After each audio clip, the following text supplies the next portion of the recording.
All right, I'm here with the Veteran Portraiture Project with Neil today, who has served in the Army in the artillery Yep. area. When did you say again that you were? I joined up in 1980 Yep. and I got out in 2002 after 16 years and a period of serving with the reserves. Okay. Okay, so and you said earlier that the last 10 of those years were in reserves. Yeah, yeah. Yeah. Okay. And you went overseas at one point. Yeah, I served with the Air Defence Unit, 16 Air Defence Unit, 111 Air Defence Battery Light, aboard HMAS Success. So I was posted to the Navy Okay. and I was in charge of a missile system. In the Navy. Yeah, on So- HMAS Success to provide air defence for the task force that were working with the Americans. Okay, so you're working with the Yanks as well as the Yes, Australians. yeah.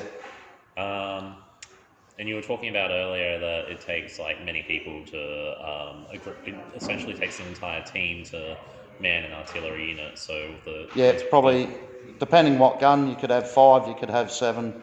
We had smaller guns and we had bigger guns. Okay, so it varied anywhere on Yeah. all of them. Do you want to go into a bit of detail about how it's different with a smaller gun compared to a larger gun? Well, you've got field artillery, which is 105mm, so about a 4.5-inch barrel, as compared to a medium gun, which is 155mm, which is about a 6-inch shell. So the difference is in the muzzle, a longer barrel, bigger trails, and one gun weighs probably 2.5 tonne, the other one weighs about 6 tonne. Wow. So, and they get bigger after that as well. that was the biggest we had. Okay. So that'd have been. Did you ever fire that really big gun? All the time. All the time. Yeah. What was that like when you first fired it? Surprisingly, it wasn't as loud as the 105mm.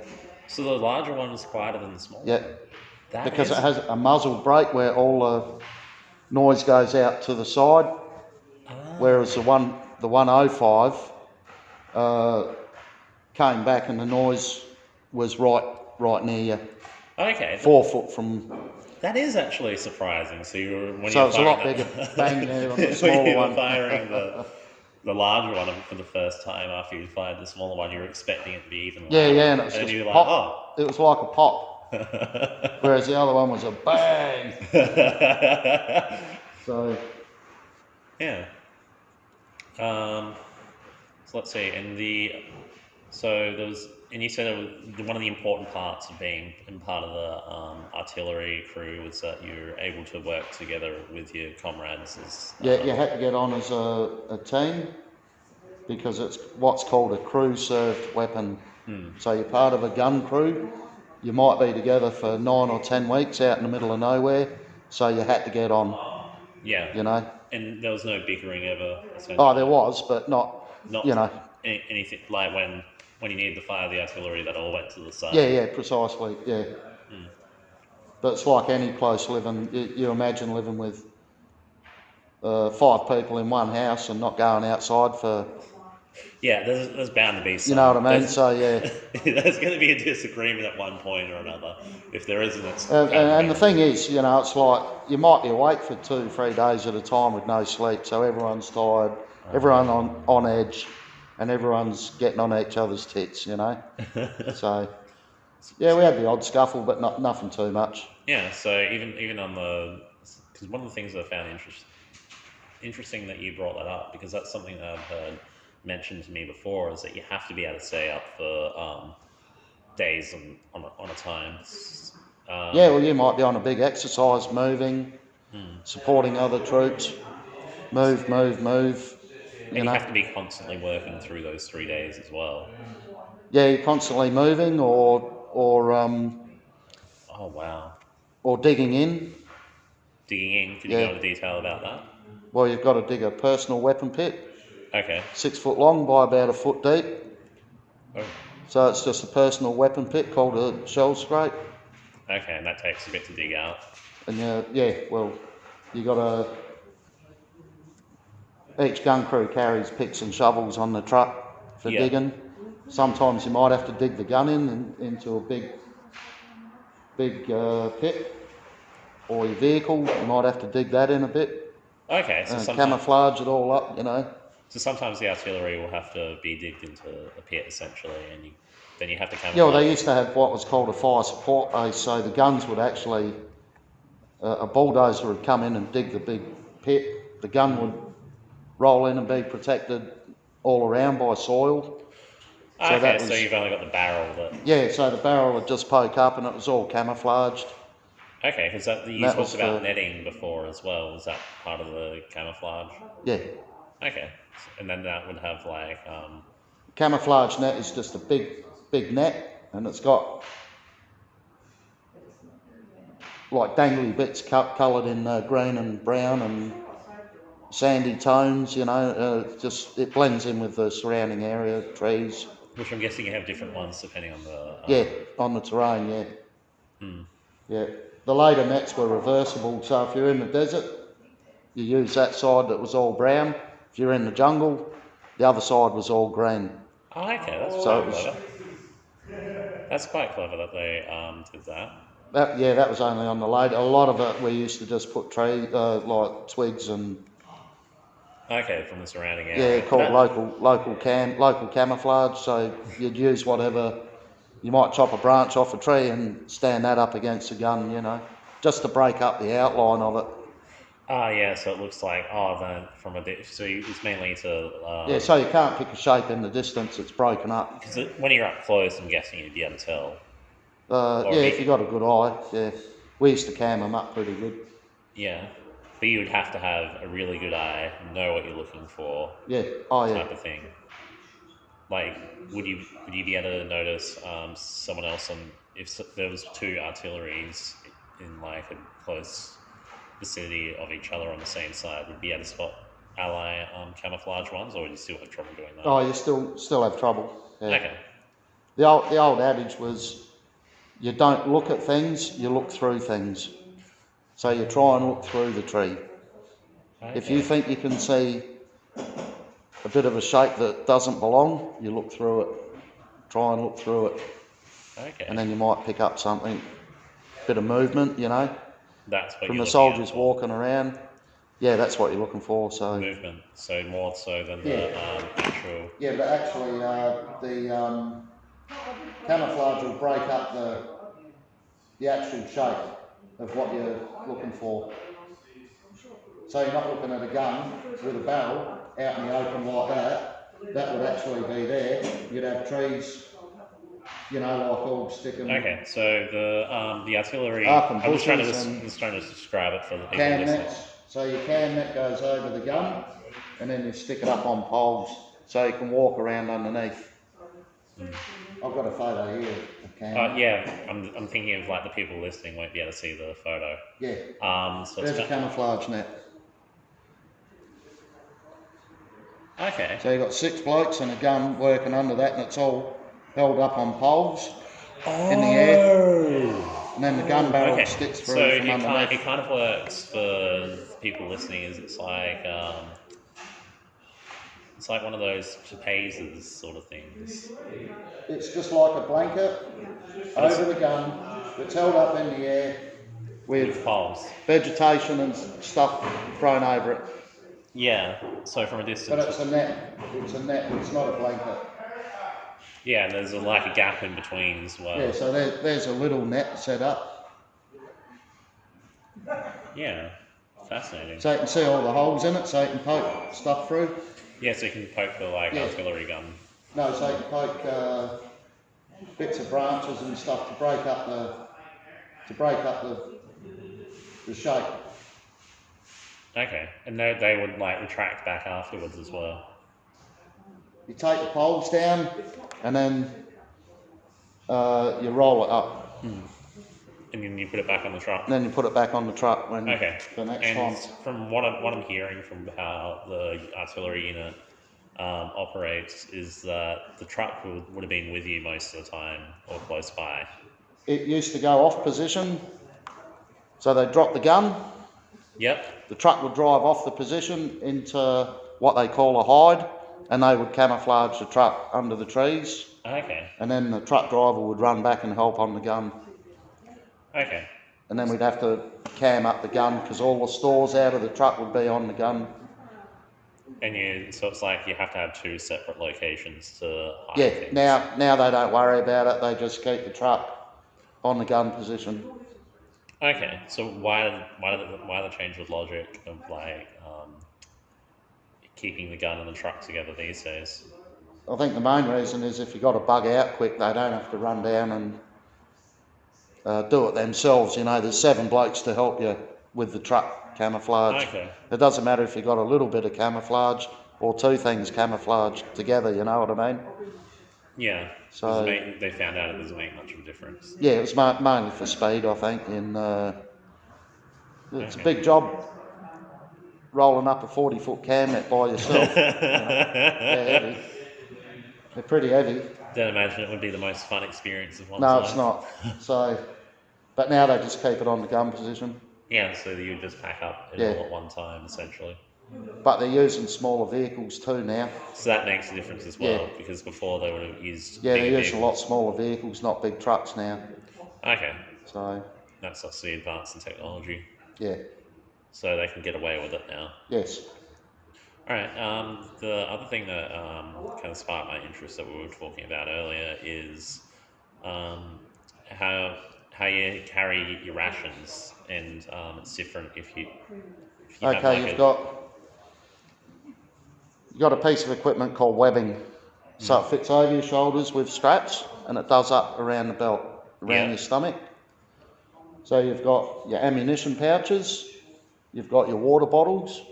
Okay. So your ammunition pouches face down your leg.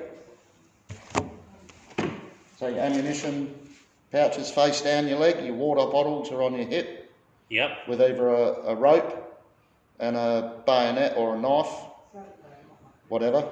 Yep. And then you had a bum pack that sat just like a little bag that hung over your bum, and your rations would go in that with a raincoat.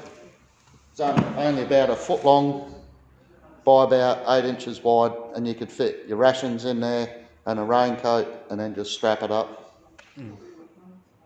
What would your rations usually include?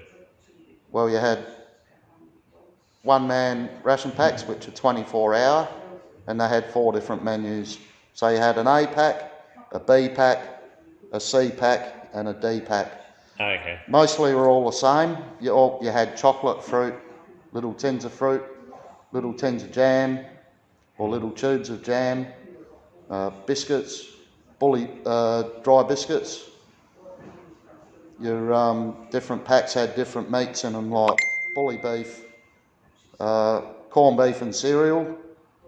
The other one was like a spam, and the other one was like pork. So the different packs had different meat in them, like a different main course. So if you didn't like that, you could swap for that if you had a different pack. Okay.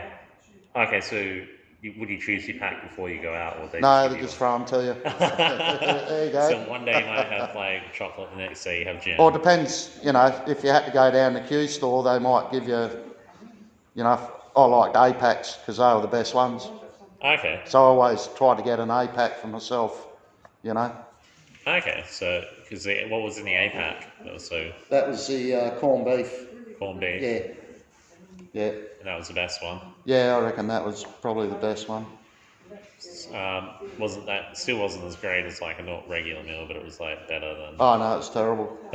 It was the best of the. Yeah, it came with a little stove called a hexamine stove, so you had 4 tablets in a little box, like your barbecue starters. Okay. Your white flammable Weber barbecue lighters. Yep. So that would sit inside the stove. So the stove, you open the stove, put your hexamine tablets in the box, and then you close the stove up so it was just a little box. And then when you needed to use it, you pulled it out your bum pack, open the stove, put a tablet in and put your billy on top, your cup that you used to carry that went round your water bottles. You had a steel cup, and you could make a meal in it or cup of coffee. Okay. Oh, so you'd use it for like, because would you have coffee rations as well to help? Yeah, we had coffee rations. Yeah, they come in just a little packet. You know, you had stuff to put in your water bottle, cordial and stuff like that. Okay. As well. That's interesting. I thought you just had plain water and wouldn't have the option of cordial. No, they provided a lot of stuff in those ration packs. Okay. To make it a bit more. Yeah, a bit more bearable. Let's see. What else do I want to talk about? You were talking about how when you're in like the group in the artillery unit, that you'd all have the exact same weapon, which I find kind of fascinating as well. So as part of that reason. Well, it was called a gun battery. So I was in my first gun battery was called 105 battery, which is part of a regiment. So in a regiment, you had 3 batteries. You had 2 gun batteries and a headquarter battery, plus the transport and your RAMI elements that went along with you. So RAMI fixed any problems with the guns. They're like the armourers and the mechanics. And then you have 2 that were dedicated to firing guns. Yeah, the whole lot. Well, there's 6 guns in a battery, so that's why you all use the same gun. Yeah. You all use that 105mm. So there's 6 guns, 6 gun crews in a battery. Oh yeah. Headquarter battery was all your support stuff like signals and cooks and all that sort of stuff. Yeah. So, and the other good thing I guess about that is in case like if there was a fallen soldier or something like that and you ran out of ammo, you'd have the same guns as well. I mean, worst case scenario. Well, you'd always had ammunition resupply and food, water, oil, petrol, everything. They were pretty good with that. With the everything was resupplied. Yeah. Yeah. Okay. And you were talking about earlier, just talking about the knife. So, because the knife needs to be able to be used for several different things, correct?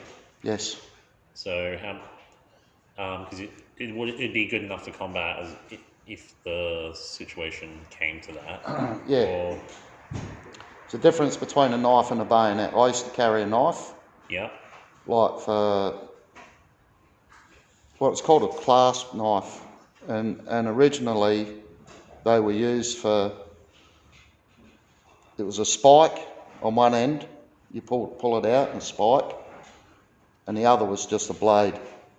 So you could use the blade for cutting like string or stuff like that.